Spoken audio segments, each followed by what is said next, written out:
Digital dementia is the high reliance on technology to remember things for you. So, like our phones, they're like external hard drives. You don't have to remember your to-dos. It's in your phone. You don't have to remember your schedule. It's in your calendar phone. You don't have to even remember phone numbers. I mean, how many phone numbers did you know growing up compared to how many phone numbers we know now? Right. That's something called digital dementia. It's a term in healthcare that says the high reliance on technology to remember things. Your brain is like a muscle. It's use it or lose it.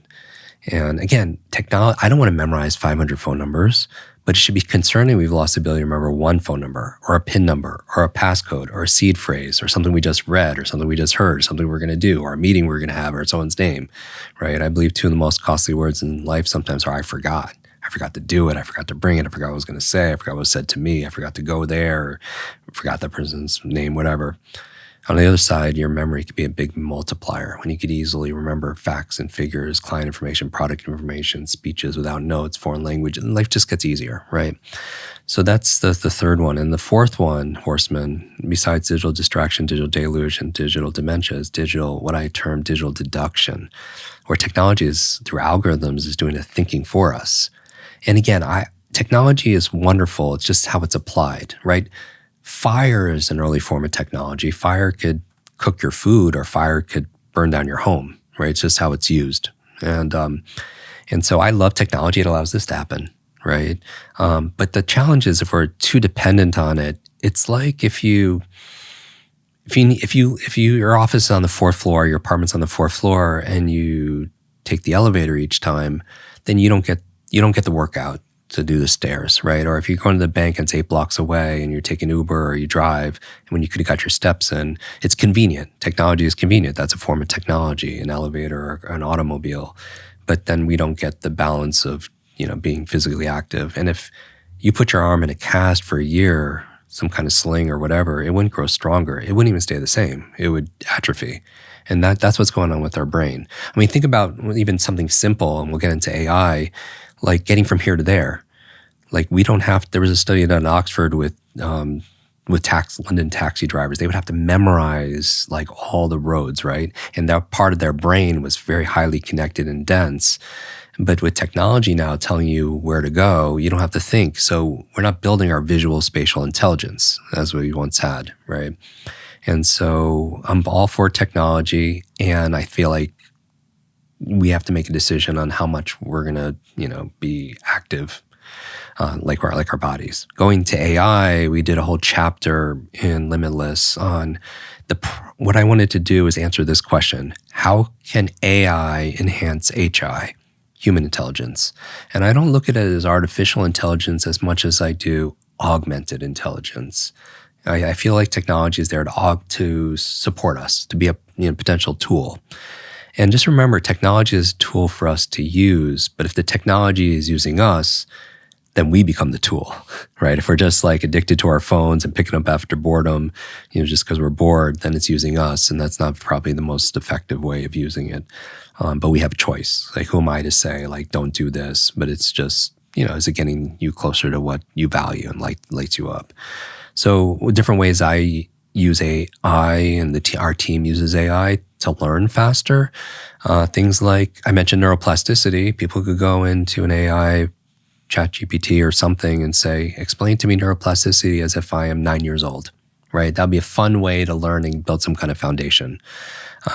Every principle I talk about in Limitless, from spaced repetition to retrieval practice, you could mind mapping, memory palaces, AI could help support you in that, right? So memory palaces is a way, because I was really curious, not only modern ways of learning based on neuroscience, but ancient cultures. And I wrote the chapter of memory as the largest chapter in Limitless, and I wrote that in Greece. And because I found out there's a goddess of memory, and her children are the 9 muses of arts, science, and literature. And I was like, wow, art, science, literature, the mother is memory, right? So we talked about the muses too on Stephen Pressfield podcast. Oh, beautiful. Yeah, I'm a big fan and follower of his work. And so like when I was there in that spirit, and I found out that there was a 2,500-year-old memory technique attributed to Simonides, who was a poet and orator in Greece. And he would give this a reading, and when he left, something tragic happened. The building collapsed and no one survived. And because he was the only survivor, he had the responsibility of helping family members identify their loved ones. And he was able to do that because he remembered where they were all sitting. And I bet a lot of people listening, if they think about a recent dinner party or conference, they remember who was to the left and right. And we store things in our environment, right? Because as hunter-gatherers, we didn't need to remember facts and figures and numbers. We need to remember where things are. Like, where's the fertile soil? Where's the clean water? Where's the enemy tribe? That was our survival. So we store information consciously and unconsciously in our environment. So memory palace is a technique we talk about in Limitless and in our podcast about taking areas you're familiar with, maybe your office, your school, your home, your body, and storing the information you want to remember in those places, right? And you just kind of walk through your palace in your mind and it reminds you. And, if you've seen Sherlock Holmes use the memory palace, and it's used a lot in different places, it's a wonderful way to store an immense amount of information in a short period of time. Now, you could use AI to say, hey, this is what I'm learning. Can you build me a memory palace to learn this? Or if you learn about mind mapping, which is a very creative whole brain note-taking way, you could say, like, hey, I want to mind map this, and it'll create a structure for you. If you want to use spaced repetition, it could create personalized learning AI. Like, we have a Kwik bot in our program where we fed it all of our training, and so it's there to be able to answer your questions. So the future belongs to, like, personalized learning, right? Being based around their brain type, their animal, and so much more. The frequency of how much they want to learn over what period of time, frequency, duration, intensity. So we build it out like that.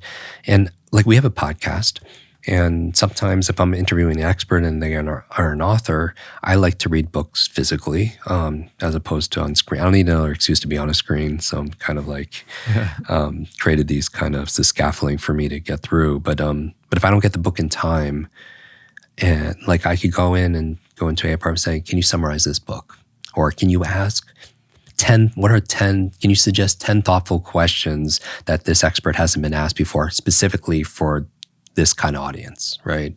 And not that I use anything verbatim, but it would be a nice creative partner, for you. I've used that too for this podcast a couple times when I'm crunching on time, just to see if anything's inspiring off it, Yeah, and you could build on it. So it's a wonderful. So AI is a wonderful way to improve your HI by using the Feynman technique, where he explained this to me as if I'm 8 years old, building memory palaces, mind mapping, quizzing yourself. I think that's the retrieval practice. There's 3 parts to your memory: you encode, you store, and then you retrieve. And just train yourself to retrieve information, pull it out to see if it's really there. Helps you to retain information better. But they could provide questions for you from a specific topic to quiz to see how much comprehension you actually have about a subject matter. So it can do personalized learning and schedules and really kind of tailor it around your outcomes. So I'm very optimistic about technology. I'm glad you are. I too am, but I also see, I think is it WALL-E, where there's just like all those super fat people in like floating wheelchairs that just are plugged into the matrix, essentially. Yeah. Like, that's the dystopic route, where. And that's why it's stress, like, us taking care of ourselves, physically and mentally. WALL-E painted a picture where we're so dependent. And some would say we're heading there. Right. And I think it comes back to personal agency, realizing that technology can make your life more convenient, but it could also cripple us. And so I feel like we always have responsibility. The onus is on us to be healthy and fit.